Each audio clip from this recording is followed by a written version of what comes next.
Allah Subhanahu wa Ta'ala karena telah memberi kita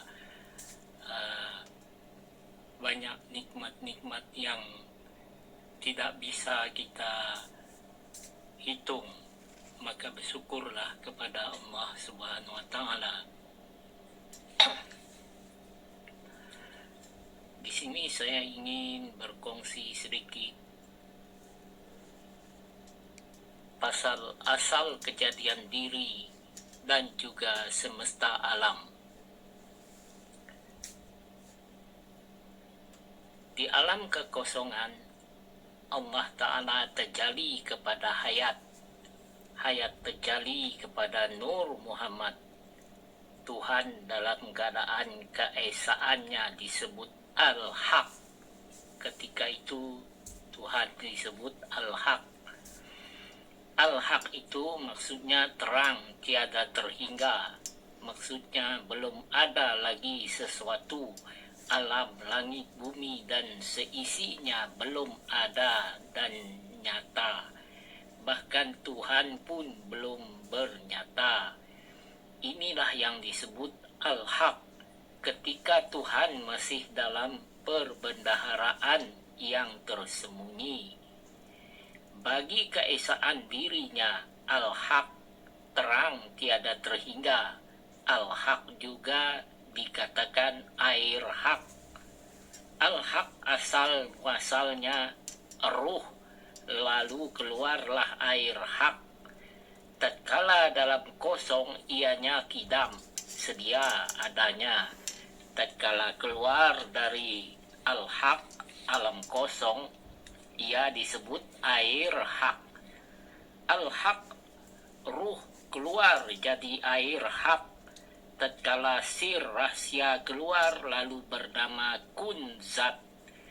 Ketika Al-Haq ruh keluar jadi air hak, dan tatkala sir lalu bernama kun zat, dan seterusnya zahir Nur Muhammad namanya. Atau dengan kata lain, gaibnya Allah di dalam Muhammad. Gaibnya Allah di dalam Muhammad. Ketika Al-Haq, air hak, dan kun zat, gaib di dalam Nur Muhammad, disinilah Allah nyata, terang. Pada Allah inilah nyata, pada Allah itulah nyata adanya ruh, nyawa. Allah itu tatkala di dalam nurnya, pada Allah inilah ruh bernyata. Berada ruh itu nyata ada pada Nur Muhammad. Al-Haq nyata pada air hak, nyata pada kun zat, menitis air hak, air kehidupan jadi Nur Muhammad.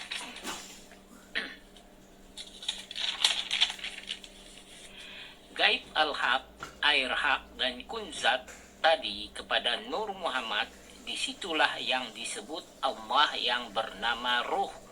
Disitulah ruh Allah itu tatkala dalam nurnya.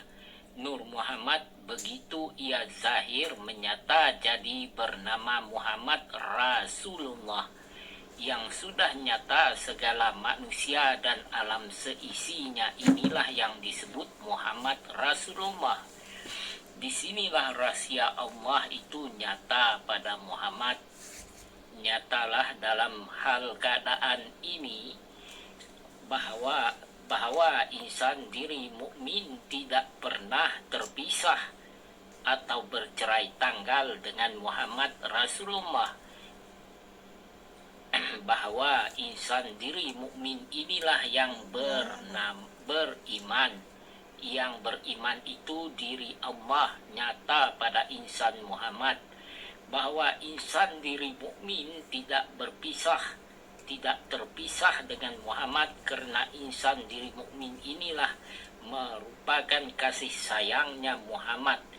Insan diri mukmin adalah perbendaharaan kasih sayangnya Muhammad dan tidak sama sekali terpisah dengan Muhammad.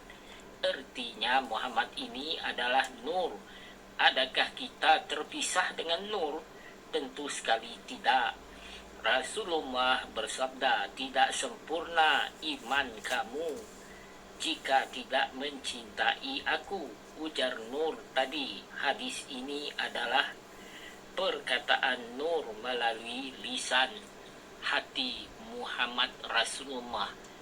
Wa huwa ma'akum aynama kuntum. Nurnya sentiasa beserta kamu kemana kau menghadap wajahmu. Nur ini sentiasa besertamu karena nur ini kenyataan al-haq, air hak dan kunzat yang sudah raib dalam nur yang bernama Allah.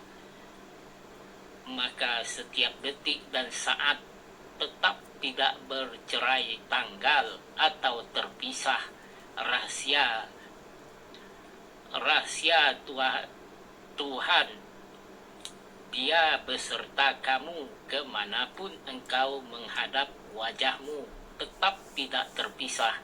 Maka inilah hakikat sebenar-benar diri kita ini. Ya, maka sebenar-benar diri kita tiada, yang ada adalah kenyataan al-haq, air haq, kunzat, nur Muhammad, dan juga kenyataan Allah Ta'ala itu sendiri.